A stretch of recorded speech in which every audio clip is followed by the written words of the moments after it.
ओम नमो भगवते वासुदेवाय नमः। जय श्री राधे कृष्णा। आज की वीडियो में आप सुनेंगे ज्येष्ठ मास महात्म्य के अध्याय 10 की कथा। नर्मदा के पुण्य तट पर एक छोटे से गांव में गिरवर नाम का एक सदाचारी राजपूत रहता था।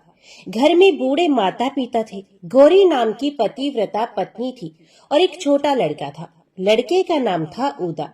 क्षत्रिय के धर्म अनुसार आजीविका का जमाना नहीं था, इसे गिरवर की गृहस्थी का आधार खेती ही थी। भगवान की कृपा से हर साल इतना अनाज पैदा होता कि लगान वगैरह चुकाने के बाद साल भर उसी से अच्छी तरह सबका जीवन निर्वाह हो जाता।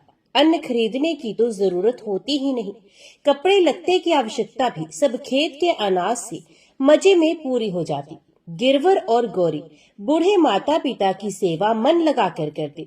उनको सदा यही चिंता रहती कि बूढ़े माता पिता की रुचि के विरुद्ध कहीं कोई काम हमसे ना बन जाए। पुत्र और पुत्र वधू की सेवा से अत्यंत प्रसन्नचित हुए माता पिता भी उनके सदा अनुकूल रहते और यही चाहते कि हमारे पुत्र वधू प्रसन्न रहे और हम अपनी ऐसी ही रुचि रखें कि उन्हें कोई भी कष्ट ना हो और वे अपने हृदय से सदा उन्हें आशीर्वाद देते रहते। गौरी सास ससुर की सेवा तो करती ही, पति की सेवा में भी जरा त्रुटि नहीं करती। उसका जीवन ही सेवामय था, उसे सेवा का चाव था। वे यही सोचा करती थी कि मुझसे सास ससुर और पति की रुचि के अनुसार सेवा बनती ही नहीं।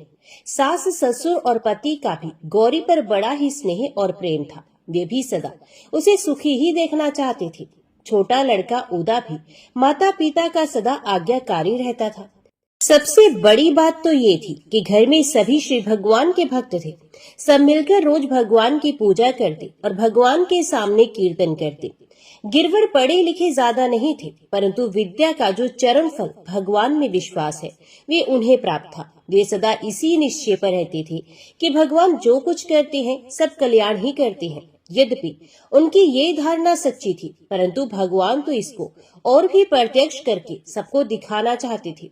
गांव के लोगों में जब गिरवर ऐसा कहते कि भगवान जो कुछ करते हैं सब कल्याण ही करते हैं, तब उनमें से कोई कोई सामने नहीं तो पीछे से ये कहता कि घर में सारे सुख हैं, खाने को अन्न है, अनुकूल स्त्री है, पुत्र है, माँ बाप है, तब ऐसा कहने में क्या लगता है।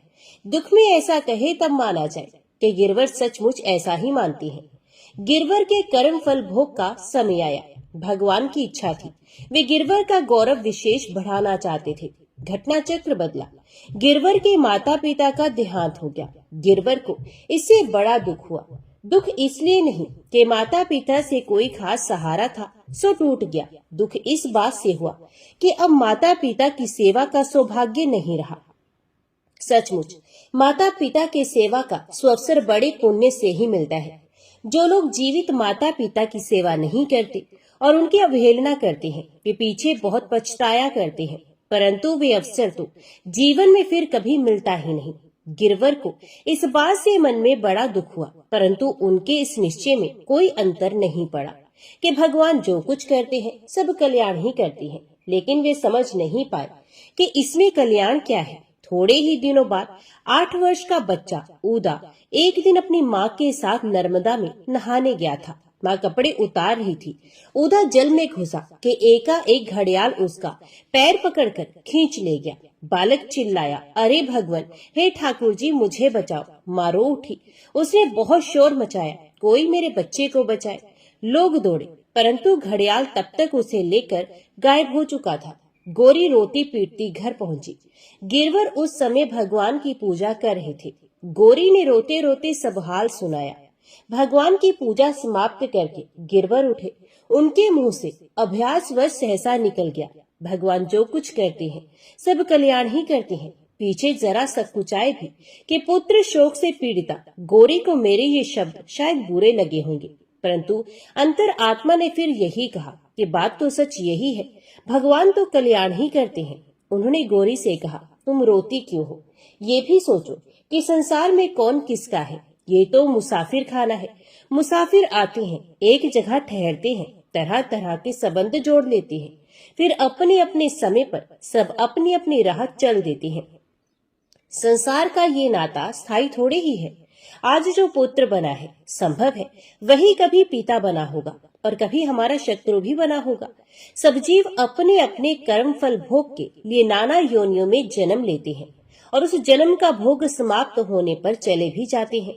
इसमें शोक की कौन सी बात है? याद करो, उस दिन जो महात्मा आए थे उन्होंने क्या कहा था? उन्होंने कहा था, ये घर भगवान का बगीचा है और तुम लोग इसकी सेवा और संभाल करने वाले माली हो। घर में जो कुछ भी है सब भगवान का ही है, अपना कभी ना समझना। फिर तुम रो क्यों रही हो? क्या उदा तुम्हारा था? वे तो भगवान की चीज थी। माली बगीचे में सुंदर आम का पेड़ लगाता है, उसे पालता पोसता है, बड़ा करता है, खूब सेवा करता है। समय आने पर उसमें आम भी लगते हैं। आमों में एक बहुत ही सुंदर और मधुर आम है। माली उस समय यही तो चाहता है कि सबसे बढ़िया आम बगीचे के स्वामी को मैं अपने हाथों से देकर आऊं। यो तो सभी आम मालिक के हैं, परंतु इसको तो मैं स्वयं देकर आऊंगा। मालिक प्रसन्न होंगे। ये जानकर कि माली ने कितनी मेहनत से और लगन से इतने बढ़िया आम का पेड़ लगाया और उसका बढ़िया से बढ़िया फल मुझे लाकर अर्पण कर दिया। प्यारी, उदा तो मालिक के बगीचे का सबसे बढ़िया फल था। वे तो मालिक के अर्पण करने के ही योग्य था। उसे यदि मालिक ने मांगकर ले लिया तो इसमें तुम्हें दुख क्यों होना चाहिए? तुमने उसे इसलिए तो पाला पोसा था। मालिक की चीज मालिक के अर्पण हो गई, तुम इसमें विषाद क्यों करती हो? ये तो तुम जानती ही हो, आत्मा कभी मरता नहीं, वे तो अजर अमर है। शरीर प्रकृति से उत्पन्न 5 भूतों से बना होता है। 5 भूत कहीं नष्ट हुए ही नहीं है। उनका जो एक पुतला बना था वे टूट गया। आकाश, वायु, अग्नि, जल, पृथ्वी अपने अपने स्वरूप में मिल गए। फिर नष्ट क्या हुआ? वस्तु तो नष्ट हुई नहीं, यहाँ नहीं तो कहीं और है। अरे, एक माली की कई जगह दुकानें होती हैं। यदि मालिक एक जगह के रुपए दूसरी जगह की दुकान में भिजवा दे तो पहली जगह का मैनेजर इसे शोक क्यों करे? उसे तो मालिक की सेवा करनी है।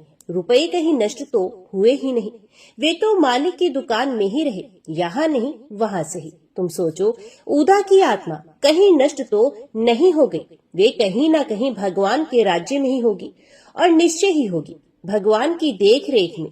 फिर तुम उदास क्यों होती हो? एक और बात है, उदा तो भगवान का भक्त था, वे रोज कीर्तन करता था। तुम कहती हो घड़ियाल के द्वारा पकड़े जाने पर भी उसने यही कहकर पुकार मचाई कि हे भगवान, हे ठाकुर जी, मुझे बचाओ। जिसने अपने जीवन में सरल भाव से भगवान के नाम का कीर्तन किया और मरते समय जिसने भगवान को पुकारा, वे तो भगवान के परम धाम में ही गया होगा।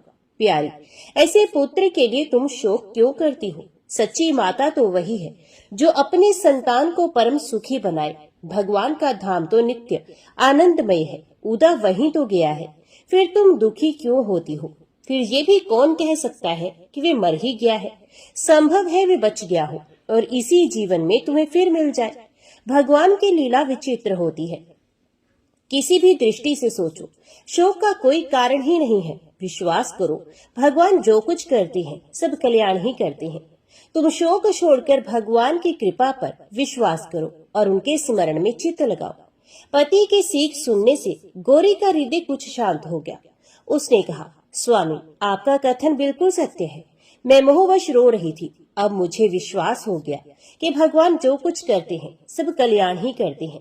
मेरा तो मन अब भी यही कहता है कि उदा मरा नहीं है, वे और भी उज्जवल रूप में मुझको जरूर मिलेगा।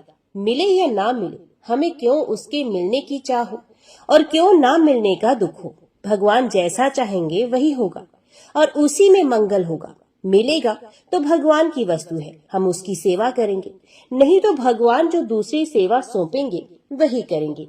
अपना काम तो सेवा करना है। जो मालिक की सेवा से जी चुराता है वे नमक हराम है और जो मालिक की संपत्ति को अपनी समझता है वे बेईमान है। हम लोगों को तो सावधान और ईमानदारी के साथ स्वामी की सेवा करनी है। हमारी आसक्ति सेवा में होनी चाहिए, फिर चाहे सेवा का प्रकार और क्षेत्र कैसा भी क्यों न हो।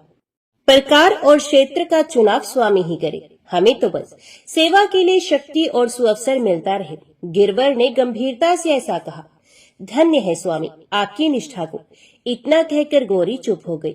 गिरवर घाट पर गए, उन्होंने अच्छी तरह पता लगाया परंतु कहीं उदा की लाश भी नहीं मिली। तब सबने कहा कि घड़ियाल उदा को खा गया है, अब भाई शोक छोड़कर भगवान को भजो। गिरवर ने मन ही मन कहा, भगवान सब कल्याण ही करते हैं। गिरवर घर लौट आए। अब उन्हें ख्याल आया कि पिताजी और माताजी आज जीवित होते तो उन्हें बड़ा कष्ट होता, क्योंकि उदा उन्हें बड़ा ही प्यारा था। भगवान ने उन्हें पहले से ही अपने धाम में बुलाकर बड़ा कल्याण किया। ये बात अब समझ में आई। बूढ़े माता पिता की मृत्यु पहले ही हो चुकी थी। पुत्र भी घड़ियाल के मुख में चला गया। अब तो गिरवर और गौरी के सेवा के पात्र एकमात्र श्री भगवान ही रह गए थे। गिरवर ने अपना खेत अद्धी में दूसरों को ही दे दिया और वे अपना सारा समय भजन में बिताने लगे। आधी पांति में भी खेत से हर साल काफी अनाज मिल जाता और उससे गिरवर गौरी का काम मजे में चल जाता। ऊपर का खर्च तो कोई रह ही नहीं गया था। न लड़के के विवाह शादी की चिंता थी। केवल 2 प्राणियों के खाने भर को अन्न की जरूरत तो थी। हाँ, श्री ठाकुर जी की सेवा में जरूर कुछ खर्च लगता था, परंतु वे भी खेती के आधे अनाज से अनायास ही चल जाता था। गिरवर सुबह शाम दोनों समय एक एक पहर एकांत में बैठकर भगवान का ध्यान करते, दिन में पुराण सुनते और निरंतर विष्णु सहस्रनाम का पाठ करते रहते। सहस्रनाम उन्हें कंठस्थ था और गौरी तो सुबह से रात तक श्री विष्णु भगवान की सेवा में लगी रहती थी। अब उसका सारा स्नेह प्राय सब जगह से सिमटकर एकमात्र श्री भगवान में ही लग गया था। घर में कोई विशेष काम नहीं रहा था। दोनों पति पत्नी एक समय भोजन करते। इससे दोनों को भजन के लिए खूब समय मिलता था। इस प्रकार कई वर्ष व्यतीत हो गए। उनमें भजन का प्रेम तथा उसी के साथ आनंद और शांति भी उत्तरों उत्तर बढ़ने लगी। एक दिन गिरवर ने गौरी से कहा, देखो, अब तो तुम्हें अनुभव हो गया ना कि भगवान जो कुछ करते हैं सब कल्याण ही करते हैं। उदा होता तो क्या हम लोग अपनी सारी ममता को उससे हटाकर कभी भगवान के भजन में इस प्रकार लग सकते? उदा को हमसे हटाकर भगवान ने हम पर बड़ी कृपा की है, जो हमें 8 पहर अपनी चाकरी में ही लगा लिया है। गौरी ने कहा, बात तो ऐसी ही है। सचमुच भगवान ने बड़ी कृपा की, परंतु मुझे बीच बीच में उदा याद आ ही जाता है। गिरवर बोले, माता का हृदय ऐसा ही होता है, इसमें कोई नई बात नहीं, परंतु तुम समझदार हो। उदा की याद से अब कोई लाभ नहीं है। तुम्हें तो एकमात्र श्री ठाकुर जी में ही मन लगाना चाहिए। गौरी बोली, ठीक है, अब और भी चेष्टा करूंगी। भगवान की कृपा तो अपार है ही, फिर मेरा ये रहा सहा मोह क्यों न मिटेगा। यो साधना करते करते दोनों पति पत्नी के तन मन धन प्राय प्राण सभी भगवान में ही लग गए। उनके चित्त भगवान में लग गए, उनके प्राण भगवान के अर्पण हो गए। वे जब बोलते तब आपस में केवल भगवान के ही प्रेम भाव की चर्चा करते, भगवान का ही कीर्तन करते, भगवत भजन में ही संतुष्ट रहते और केवल श्री भगवान में ही प्रेम करते। घटना चक्र फिर बदला। लगभग 10 वर्ष बाद देश में भयानक अकाल पड़ा। पशु मर गए। सब लोग दाने दाने को तरसने लगे। गिरवर और गौरी को श्री ठाकुर जी की पूजा में भी कठिनाई हो गई। उन्होंने कुछ दिन तो घर में जो कुछ था उसे बेचकर काम चलाया, परंतु आखिर उन्हें घर से निकलना पड़ा। भगवान की श्री मूर्ति की पूजा का भार पुरोहित को सौंपकर और पूजा के खर्च के लिए पुरोहित जी को गौरी की सोने की नथ देकर श्री भगवान का पावन नाम लेते हुए दोनों स्त्री पुरुष गांव से चल पड़े। रात को दोनों एक पेड़ के नीचे लेटे। भगवान की लीला बड़ी विचित्र है। वे कब किस रूप में कृपा करते हैं कुछ कहा नहीं जाता। एक जहरीला सांप निकला और गौरी के पैर को डस गया। गौरी चौंक उठी। उसने जोर से पुकारा, भगवान तुमने बड़ी कृपा की, सांप के रूप में मुझे स्पर्श करने आए, मैं धन्य हो गई। गिरवर जाग उठे। देखा महाकाला विषधर सर्प चला जा रहा है। गौरी विष से छटपटा रही है, परंतु उसके मुख से हरे राम राम राम हरे हरे, हरे कृष्ण कृष्ण कृष्ण हरे हरे की ध्वनि निकल रही थी।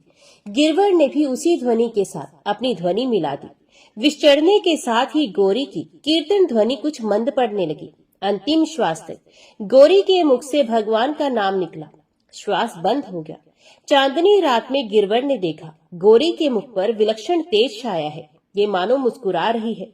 गिरवर के मुख से निकला, भगवान जो कुछ करते हैं सब कल्याण ही करते हैं। रात भर गौरी के पास बैठे गिरवर भगवान का कीर्तन करते रहे। सवेरा हुआ। गिरवर की ये बात सुनी हुई थी कि सांप काटने से मरे हुए को जलाना नहीं चाहिए, इसलिए गिरवर ने गौरी की लाश को कंधे पर उठाकर भगवान का नाम लेते लेते नर्मदा जी में बहा दिया। लाश बह चली। गिरवर की दोनों आंखों से जाने क्यों 2 मोती टपक पड़े। गिरवर ने अपने को संभाला। जब लाश का दिखना बंद हो गया तब गिरवर आगे बढ़े। अब उनका मन वैराग्य से छलक उठा। भगवान के लिए छटपटी लग गई। कुछ दिन यूं ही बीते। भगवत दर्शन की उत्कंठा बढ़ती गई। एक दिन जब बहुत ही व्याकुलता हुई तब वे एक पेड़ के नीचे बैठ गए और बड़ी करुणा से भगवान को पुकारने लगे। उन्होंने कहा, हे मेरे परमात्मा, अब तो मुझसे एक क्षण भी तुम्हारे बिना नहीं रहा जाता। मैं नीच हूँ, अधम हूँ, जो कुछ भी हूँ तुम्हारा हूँ। मुझे दर्शन देकर अपने धाम में ले चलो। मैं देखता हूँ तुम्हारे बिना सारा जगत मुझको शून्य ही दिखाई देता है। तुम्हारी आहट सुनता हूँ, जिधर कान जाते हैं उधर ही तुम्हारे आने की आवाज सुनाई पड़ती है, परंतु तुम दिखाई नहीं देते। मैंने बहुत काल तक तुम्हारा बिछोह सहा, अब प्रभु नहीं सह सकता। अब तो तुम्हारे बिना मेरा पल भर भी नहीं चल सकता। नाथ, अब तुम प्रकट क्यों नहीं होते? मैं इतना छटपटा रहा हूँ और तुम छिपे छिपे तमाशा देख रहे हो। प्रभु, ये जीव ना मालूम कब से भटक रहा है। तुम्हारे वियोग की आग इसके हृदय में कभी नहीं जली, नहीं तो क्या तुम इसको दर्शन दिए बिना कभी रह सकते? परंतु जीव इस आग को कैसे जलाए? तुम्हारे विरह की आग संसार का सर्वस्व जला देती है। जीव तो फंसा रहता है संसार की साधारण से साधारण वस्तु के मुंह में। वे कैसे सबका जलना सहन कर सकता है? तुम्ही कृपा करके कभी इस आग को जलाते हो और तुम ही उसे फूंक फूंक कर प्रचंड बनाते हो।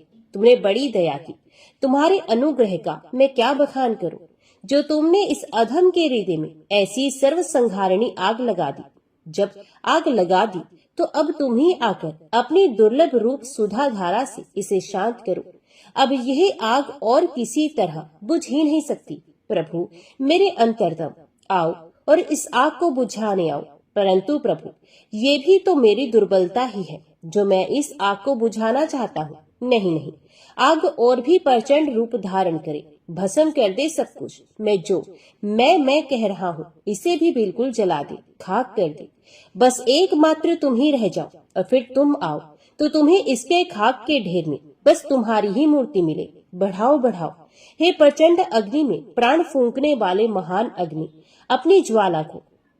यो कहते कहते गिरवर क्षण भर के लिए मूर्छित हो गए। दूसरे ही क्षण चेतन होकर देखते हैं तमाम जंगल अपूर्व ज्योति से जगमगा उठा है। चारों ओर मानो अपार आनंद से भरा शांत महान प्रकाश फैला है। भगवान का वृंदावन धाम वहां उतर आया। नर्मदा जी श्याम सलीला यमुना जी के रूप में परिणित हो गई। सामने कदम्ब का सुंदर वृक्ष है और उसके नीचे गौ और गवाल बालों से घिरे हुए नटवर वेश में श्री कृष्ण मोहिनी मुरली बजा रहे हैं। मोहन की मोहिनी छवि को देखकर और उनकी मुरली की मधुर लहरी सुनकर गिरवर मुग्ध हो गई। उनकी आंखें अपलक होकर श्याम सुंदर की रूप सुधा का अमृतपान करने लगी। आहा, भगवान की कैसी मधुर छवि है। नील आभा युक्त मनोहर श्याम वरण, नाना प्रकार की धातुओं से सब अंग सजाए हुए हैं। मस्तक पर मोर बिच का मुकुट सुशोभित है। गले में मालती की और नवीन गुंजाओं की माला शोभा पा रही है। स्वर्ण के समान पीला जरी का पीताम्बर पहने हैं। सखा श्रीदाम के कंधे पर बायां हाथ रखे ललित त्रिभंगी से खड़े खड़े मुस्कुरा रहे हैं। उनकी मधुर मुस्कुराहट ब्रह्म आनंद को भी फीका कर देती है। दाहिने हाथ में अति सुंदर एक कमल लिए हैं। श्याम सुंदर की रूप माधुरी के दर्शन कर गिरवर आनंद सागर में डूब गए। उनका शरीर पुलकित हो गया, वाणी रुक गई और आंखों से आनंद अश्रुओं की धारा बह चली। वे सब कुछ भूलकर जाने किस आनंद साम्राज्य में चले गए। कुछ देर भक्त को इस दशा में रखकर फिर भगवान मधुर वाणी से बोले, गिरवर, तू मुझे अत्यंत ही प्यारा है। आज तेरे ही लिए यहाँ दिव्य वृंदावन का प्राकट्य हुआ है। तू धन्य हो गया। अब तू मेरे परम धाम में चल। गौरी मरी नहीं है, वे कुछ दिन पार्थिव शरीर में और रहेगी। उसके मन में पुत्र दर्शन की कामना थी, इससे वे उदा से मिलकर तब मेरे धाम में आएगी। तू धन्य हो गया। भगवान के इतना कहते ही सहसा गिरवर के शरीर का रंग बदल गया।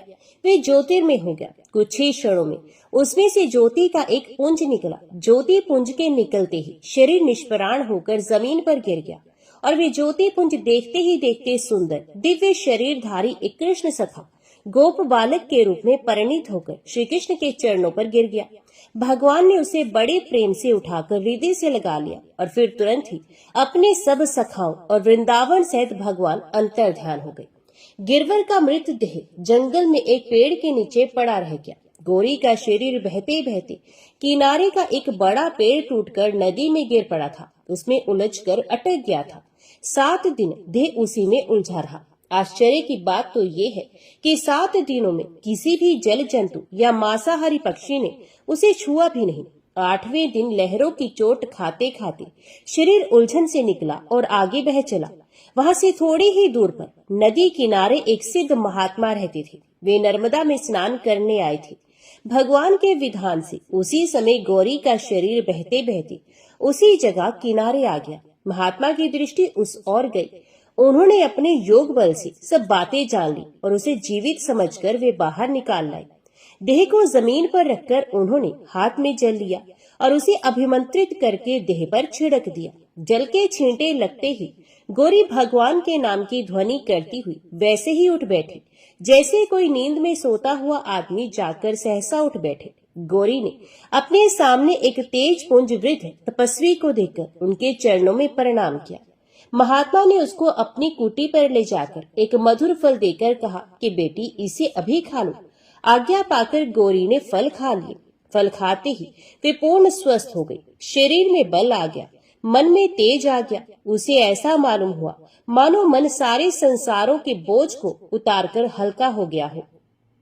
थोड़ी देर में मन ने फिर कुछ काम शुरू किया। तब उसे अपने पति की याद आई। महात्मा गौरी के मन का हाल जानकर उससे कहने लगे, तुम्हारे स्वामी बड़े ही भाग्यवान थे। तुम भी बड़ी पुण्यशीला हो जो तुमको ऐसे पति मिले। अब तुम पति की स्मृति को भुला दो। तुम्हारे पति को स्वयं भगवान अपने परम धाम में ले गए हैं। इतना कहकर महात्मा ने दिव्य दृष्टि से सारी घटना जानकर गिरवर को जिस प्रकार भगवान श्री कृष्ण के दर्शन हुए और वे दिव्य देह धारण कर भगवान के साथ परम धाम को गए थे, वे सारा वृत्तांत सुना दिया। साध्वी गौरी पति की परम गति को सुनकर प्रसन्न हुई। मैं साथ नहीं जा सकी। इस बात का कुछ खेद सा उसे अवश्य हुआ। फिर सोचा कहीं मैं साथ होती और इसे यदि स्वामी को भगवान दर्शन ना देते तो बहुत ही बुरा होता। ये बड़ा अच्छा हुआ। मेरे कारण स्वामी तो परम आनंद से वंचित नहीं रहे। मुझे इससे अधिक और क्या आनंद होगा कि मेरे स्वामी अखिल ब्रह्मांड के स्वामी श्री कृष्ण के सखा बनकर उनके साथ परम धाम को पधार वहाँ दिव्य आनंद का भोग कर रहे हैं। महात्मा ने कहा, बेटी तुम चिंता न करो, तुम तो मुक्त ही हो। देख ये सारा जगत रज्जु में सर्पों की भांति केवल अध्यारोपित मात्र है। वस्तुत ना तो उत्पत्ति है न विनाश। यहाँ ना कोई वध है न साधक है, न मुमुक्षु है न मुक्त है। यही परमार्थ तत्व है। जगत की कल्पना को छोड़ दो। तुम आत्म स्वरूप हो, नित्य मुक्त हो। तुम्हारे ना कोई अपना है ना पराया है, दूसरा कोई है ही नहीं। तब अपना पराया कहाँ से होता? ये भी जान रखो, आत्मा का कभी कहीं आना जाना नहीं है। ये तो एक रस तथा नित्य है। ये जो नानात्व दिखता है केवल अज्ञान से दिखता है। कोई भी वस्तु ऐसी नहीं जो आत्म तत्व से पृथक या अपृथक हो। बस केवल एक आत्म तत्व ही है। जन्म मृत्यु तो सब खेल है। अज्ञान को छोड़कर तुम अपने स्वरूप में स्थित हो जाओ। जगत केवल व्यवहार में है, परमार्थ तो केवल एक नित्य अजन्मा शाश्वत आत्म तत्व ही है और ये आत्म तत्व तुम ही हो। इसी प्रकार आत्म तत्व को जानकर और इसमें स्थित होकर व्यवहारिक जगत में विचरण करो। गौरी का अंतकरण शुद्ध था ही। महात्मा के दिए हुए सिद्ध फल से उसके संस्कारों का भी नाश हो चुका था। सूखे घास से आग की चिंगारी पड़ने पर वे जैसे कुछ ही क्षणों में जलकर भस्म हो जाता है, या यूं कहना चाहिए कि सूर्य उदय होते ही जैसे अंधकार का नाश हो जाता है, वैसे ही महात्मा की इन थोड़े से शब्दों को सुनते ही गौरी के अज्ञान का सर्वथा नाश होकर उसे सम्यक बोध हो गया। ज्ञान की उज्जवल दीप्ति से उसका चेहरा जगमगा गया। चित्त की अपार शांति मुखमंडल पर भी आ गई। उत्तम अधिकारी को अधिक उपदेश की आवश्यकता नहीं होती। गुरु मुख से निकला हुआ एक ही महावाक्य उसके मोहनाश के लिए काफी होता है। अस्तु कुछ ही क्षणों बाद महात्मा जी ने कहा, गौरी जाओ, थोड़ी ही दूर पर तुम्हारे पति की मृत देह पड़ी है। मेरे शिष्य तुम्हारे साथ जाते हैं, जाकर उसका संस्कार करो और फिर जब तक प्रारब्ध शेष है अपने आत्म स्वरूप में सदा स्थित रहकर दृष्टा रूप से उसके भोग को देखती हुई जगत में यथेष्ट विचरण करो। तुम्हारी एक पुरानी प्रबल वासना थी, उसके पूरी होते ही तुम इस शरीर से छूटकर परम धाम में चली जाओगी। मंत्र मुग्ध की तरह महात्मा के प्रत्येक वाक्य को स्वाभाविक ही स्वीकार कर गौरी वहां से चली गई। ना जाने कहां से आकर 4 ब्रह्मचारी उसके पीछे हो लिए। कुछ ही देर में गौरी एक स्थान में पहुंची जहां बड़ी सुंदर सुगंध फैली हुई थी। उसने देखा एक दिव्य वसना देवी वृक्ष के नीचे बैठी है। गौरी उसी ओर चली। उसके समीप पहुंचते ही देवी अचानक अदृश्य हो गई। गौरी ने देखा पति की मृत देह पड़ी है। ऐसा लगा मानो अभी कुछ देर पहले देह से प्राण निकले हैं। वास्तव में बात भी ऐसी ही थी। ब्रह्मचारियों की सहायता से गौरी ने विधिवत पति का दाह कर्म किया, भस्म को नर्मदा में बहाया और फिर स्नान करके उन्हें जलांजलि दी। महात्मा की कृपा से गौरी का अंतकरण मोहशून्य हो चुका था। इससे उसे जरा भी शोक नहीं हुआ। इतना विचार जरूर हुआ कि मेरे पति जो कहा करते थे कि भगवान जो कुछ करते हैं सब कल्याण ही करते हैं, ये सर्वथा सत्य है। मुझको हटाकर भगवान ने मेरे पति को अपना परम धाम दिया और मुझको महात्मा के पास भेजकर अपूर्व ज्ञान दान कराया। ये ज्ञान न मिलता तो आज पति का मरण मेरे लिए कितना भयानक दुखदायी होता। सचमुच भगवान सब कल्याण ही करते हैं। ये सोच ही रही थी कि एक ब्रह्मचारी ने कहा, माता जी हम लोग जाते हैं। गुरु जी ने गेरुआ वस्त्र और ये इकतारा दिया है और कहा है कि गेरुआ धारण कर लो और इकतारा बजा बजाकर व्यवहारिक जगत में भगवान के गुण गा गाकर जगत के लोगों का कल्याण किया करो। अतएव माता जी आप इसे लीजिए। गौरी ने गेरुआ कपड़ा और इकतारा ले लिया। देखते ही देखते चारों ब्रह्मचारी आंखों से ओझल हो गए। गौरी ने समझा मानो इकतारे के रूप में भगवान ने एक बड़ा साथी भेज दिया। गौरी के मन में भगवान के दिव्य गुणों का स्फुरण हो आया और वे मस्त होकर उनका गान करने लगी। मस्त गौरी चलती, किधर जा रही है पता नहीं। जहाँ पैर रुकते वहीं ठहर जाती, जो कुछ फल फूल मिलता खा लेती और जहाँ नींद आती वहीं सो जाती। भगवान का स्मरण तो नित्य रहता ही है। जागृत अवस्था में इकतारे के साथ गुणगान और कीर्तन भी इकतार चलता। पता नहीं कितने दिन बीते, आखिर वे एक नगर में पहुंची। नगर बहुत ही सजा हुआ था। चारों ओर मंगलाचार हो रहे थे।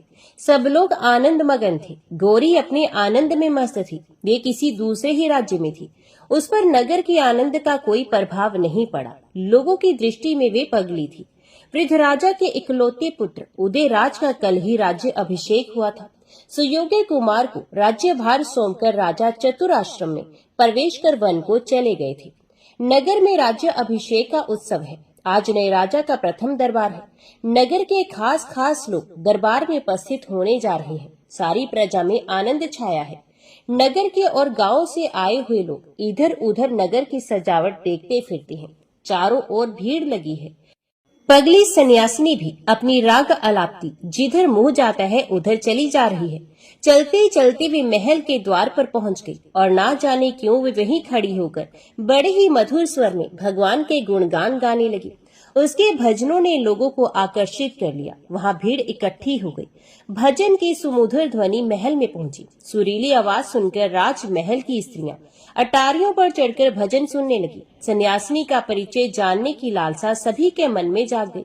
राजकुमार दरबार में जाने की तैयारी कर रहे थे। एक सेवक ने जाकर उनसे कहा, महाराज महल के सदर दरवाजे पर एक तेज पुंजमी सन्यासिनी खड़ी ऐसे सुंदर भजन गा रही है कि उन्होंने सबके मन को अपनी ओर खींच लिया है। सन्यासिनी का नाम सुनते ही राजकुमार को किसी पूर्व स्मृति ने चौंका दिया और वे जिस हालत में थे उसी हालत में महल के दरवाजे की ओर दौड़ पड़े और वहां पहुंचकर सन्यासिनी की ओर भक्तिपूर्ण दृष्टि से देखा। देखते ही उनकी आंखों से आंसू बहने लगे और वे उनके चरणों में लिपट गए। राजकुमार के अचानक आकर इस प्रकार चरणों में लिपटते समय गौरी सहम गई, कुछ पीछे हटी, परंतु दूसरे ही क्षण उसकी स्मृति जाग उठी। उसने बरबस उठाकर राजकुमार के मुख की ओर बड़ी ही सतृष्ण दृष्टि से देखा। उसकी आंखों में प्रेम अश्रु भर आए।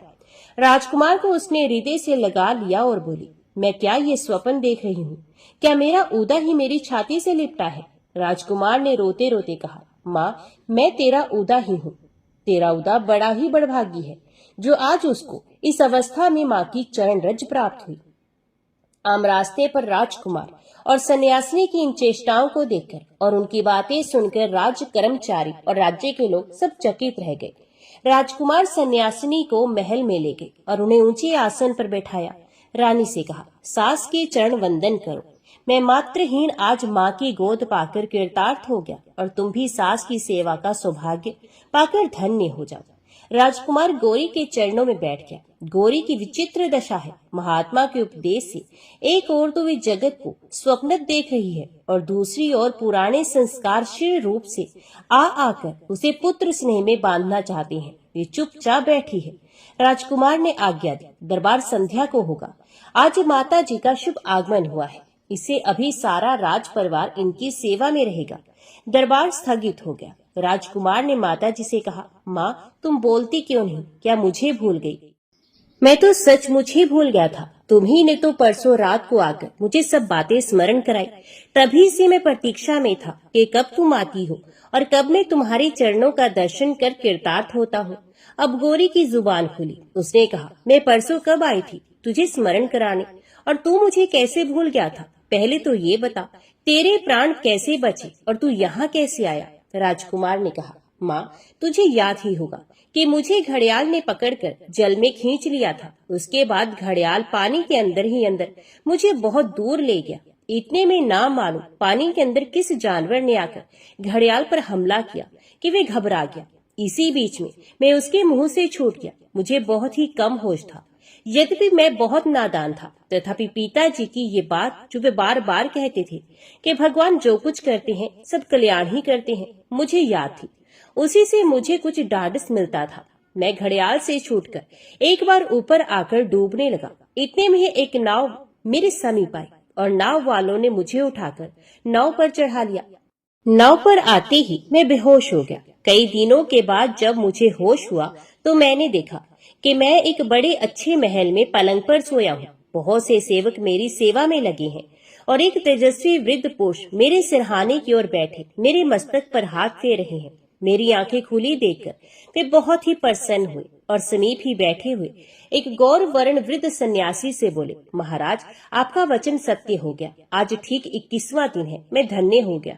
मुझ अपुत्र को पुत्र दान देकर आपने कृतार्थ किया। सन्यासी मुस्कुरा दिए। फिर सन्यासी ने मेरा हाथ अपने हाथ में लेकर कहा, बेटा बताओ, तुम किस जाति के हो? तुम्हारा नाम क्या है? तुम्हारे माता पिता और गांव का क्या नाम है? माँ, पता नहीं क्यों मेरी सारी स्मृति उस समय नष्ट हो गई थी। मुझे सिर्फ इतना याद था कि मैं क्षत्रिय हूँ और मेरा नाम उदा है। पहले कहाँ था, कैसे यहाँ पहुँचा, माँ बाप कौन थे, ये सब मैं बिल्कुल ही भूल गया था। मैंने कहा, महाराज, मुझे मालूम नहीं मेरे माता पिता कौन थे और मैं किस गाँव में जन्मा हूँ। मुझे इतना ही मालूम है कि मैं एक क्षत्रिय हूँ और मेरा नाम उदा है। मेरी बात सुनकर सन्यासी महाराज उक्त वृद्ध पुरुष की ओर देखकर हंसने लगे। वृद्ध पुरुष ने कहा, महाराज, आपका कहा कुछ भी अन्यथा नहीं हो सकता। मैं निहाल हो गया। मैं समझता हूँ राज्य अभिषेक के पहले दिन तक इसे पूर्व स्मृति नहीं होगी। ये बहुत अच्छा हुआ। सन्यासी महाराज मुझसे बोले, बेटा, तुम्हारा नाम आज से उदयराज हुआ। ये महाराज चंद्रसेन तुम्हारे पिता है। तुम्हारी माता महारानी कमला देवी स्वर्गवासिनी हो चुकी हैं। अब तुम ही इस राज्य के मालिक हो। महाराज की देख रेख में खूब विद्या अध्ययन करो और समय पर राज्य शासन का भार लेकर प्रजा को सुखी करो। तुम्हारी भगवान में रुचि होगी। मेरा यही तुमको आशीर्वाद है। इतना कहकर सन्यासी महाराज उठे और वृद्ध पुरुष से ये कहकर कि महाराज, मेरा वचन पूरा हो गया, अब मैं जाता हूँ, चल दिए।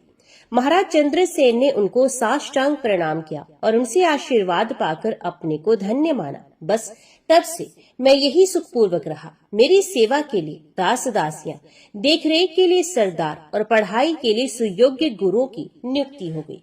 2 साल हुए विजयनगर के महाराज की पुत्री से मेरा विवाह हुआ। ये तुम्हारी चरणों में बैठी है। कल मेरे राज्याभिषेक का और महाराज के संन्यास ग्रहण का मुहूर्त था, इसलिए परसों मैंने उपवास किया था। रात को जागरण था। रात के चौथे पहर मुझे झपकी सी आ गई। मैं देखता हूँ तुम इसी वेश में मेरे सामने खड़ी हो। मेरे ना पहचानने पर तुमने मुझे खींचकर अपनी गोद में ले लिया और पुरानी सब बातें सुनाई। बस तभी से मुझे तब सब स्मरण हो गया। तब तक मैं सब बातें, यहाँ तक के घड़ियाल से पकड़े जाने तक की बात भूल गया था। मैंने जाकर देखा तुम नहीं हो, परंतु स्वप्न की स्मृति ज्यों की त्यों बनी रही। तभी से मैं तुम्हारे दर्शन के लिए व्याकुल था। कल राज्याभिषेक का दिन था, परंतु मेरा मन तुम्हारी ओर लगा था। मुझे कुछ उदास देखकर महाराज ने मुझसे पूछा। मेरे स्वप्न का हाल सुनाने पर उन्होंने कहा, बेटा हो सकता है तुम्हारी माता जी ने ही तुम्हें दर्शन दिए हो। बात ये है, मैं संतानहीन था। महारानी का स्वर्गवास हो चुका था। पुण्य विवाह करने की मेरी इच्छा नहीं थी, क्योंकि मेरा मन पहले से ही कुछ विरक्त सा था। रानी के मरने पर और भी विरक्त हो गया। मैं राज्य छोड़कर संन्यास ग्रहण का विचार करने लगा। तब एक दिन अकस्मात मेरे पिताजी के गुरु महाराज, जो बड़े सिद्ध योगी थे, अचानक पधारे। उन्होंने कहा, चंद्रसेन, अभी तुम्हारे संन्यास का समय नहीं आया है। तुम्हारे कर्तव्य अभी पूरा नहीं हुआ है। चलो मेरे साथ वन में, वहाँ एक अनुष्ठान किया जाएगा। भगवान तुम्हें एक सुयोग्य पुत्र भेज देंगे। वे अपने पहले घर और माता पिता को राज्य अभिषेक के दिन तक भूला रहेगा, जिससे इस घर में इसकी ममता हो जाएगी। वे बालक आगे चलकर बड़ा ही बुद्धिमान, विद्वान, भगवत भक्त और सदाचारी होगा। उससे तुम्हारा कुल उज्जवल होगा और तुम्हारी सदगति होगी। उसे पाल पोसकर सब तरह से योग्य बनाकर और राज्य भार सौंपकर तुम उसी दिन संन्यास ले लेना। महात्मा की बात सुनकर मैं उनके साथ वन में गया। वहाँ महात्मा ने अनुष्ठान किया। अनुष्ठान की समाप्ति के दिन हम लोग नर्मदा जी में नहाकर नाव पर सवार हुए थे और मछलियों को अन्न खिला रहे थे। इसी समय तुम डूबते दिखाई दी और महात्मा के संकेत से तुम निकाल लिए गए। तुम जल से निकलते ही बेहोश हो गए थे। तुम्हारे पैरों में घाव थे। 21 दिन तक तुम बेहोश रहे। इतने में घाव का इलाज हो गया, घाव सूख गया और तुम होश में आ गए। आज तुम्हारे राज्याभिषेक का दिन है। तुम्हें पूर्व स्मृति कराने के लिए ही संभवत भगवान के विधान से तुम्हें सन्यासिनी के रूप में अपनी माता के दर्शन हुए हैं। तुम उदास ना हो, आनंद पूर्वक सब काम संपन्न करो। महाराज के वचनों से मुझे शांति मिली, परंतु मन तुम्हारी ओर लगा रहा। आज तुम्हारे दर्शन करके मैं कृतार्थ हो गया। माँ बताओ, तुम इस वेश में क्यों हो? पिताजी कहाँ है? तुम लोगों को बड़ा ही कष्ट हुआ होगा। मैं अभागा हूँ जो तुम्हारी सेवा से वंचित रहा। माँ मुझे गोद में ले लो। इतना कहकर राजकुमार माता की गोद में गिर गए। उनकी आंखों से आंसू की धारा बह चली। गौरी ज्ञान प्राप्त कर चुकी थी, परंतु आज उसके हृदय में भी स्नेह ने जोर मारा। बोध ने बांध तो नहीं टूटने दिया, परंतु आंखें छलछला आई। माता ने बिछड़े पूत को पाकर उसे हृदय से लगा लिया और अब तक की सारी कथा विस्तार पूर्वक कह सुनाई। पिता गिरवर का मरण सुनकर राजकुमार को बड़ा दुख हुआ, परंतु माता के समझाने पर उनका मन शांत हो गया। बात ही बात में संध्या होने को आई। वधू के बड़ा आग्रह करने पर माता जी ने उठकर स्नान भोजन आदि किया। संध्या को दरबार का काम हुआ। रात को फिर माता पुत्र में बातें होती रही। गौरी ने पुत्र को भगवत भक्ति का बड़ा ही सुंदर उपदेश देकर असली मातृ स्नेह का परिचय दिया। माता के उपदेश का राजकुमार पर बहुत ही प्रभाव पड़ा। गौरी ने कहा, बेटा तुम्हें देखने की मेरी वासना पूरी हो गई, अब मुझे जाने दो। परंतु उदयराज ने किसी प्रकार भी माता को जाने की अनुमति नहीं दी। अंत में ये निश्चय हुआ कि नगर के बाहर गौरी के लिए कुटिया बना दी जाए। बाहर कुटिया बनवा दी गई। गौरी उसी में रहने लगी। सेवा का समुचित प्रबंध हो गया। पुत्र उदयराज और पुत्र वधू रोज माता के दर्शन के लिए जाते और उनकी सेवा से अपने को कृतार्थ समझती। माता उन्हें सदा भगवत भक्ति का ही उपदेश करती। एक दिन माँ ने कहा, बेटा भगवान जो कुछ करते हैं सब कल्याण ही करते हैं। इस मंत्र को कभी न भूलना और सदा प्रसन्न रहना। देखो हम लोगों का किस प्रकार भगवान ने कल्याण किया। गौरी ज्ञान संपन्न तो थी ही, धीरे धीरे उसका भगवत प्रेम भी पराकाष्ठा को पहुंच गया। भगवान ने कृपा करके प्रेम वश हो उसे अपने साक्षात दर्शन दिए। तब से गौरी प्रेम में बेसुध हो गई और दर्शन के तीसरे ही दिन भगवान के दर्शन करते करते ही शरीर त्याग कर भगवान के परम धाम में चले गई। पुत्र उदयराज अपनी पत्नी सहित भगवान का भजन करते हुए राज्य शासन करने लगे। अंत में भगवान की सच्ची भक्ति को पाकर वे भी कृतार्थ हो गए। तो बोलो भक्त और उनके भगवान की जय।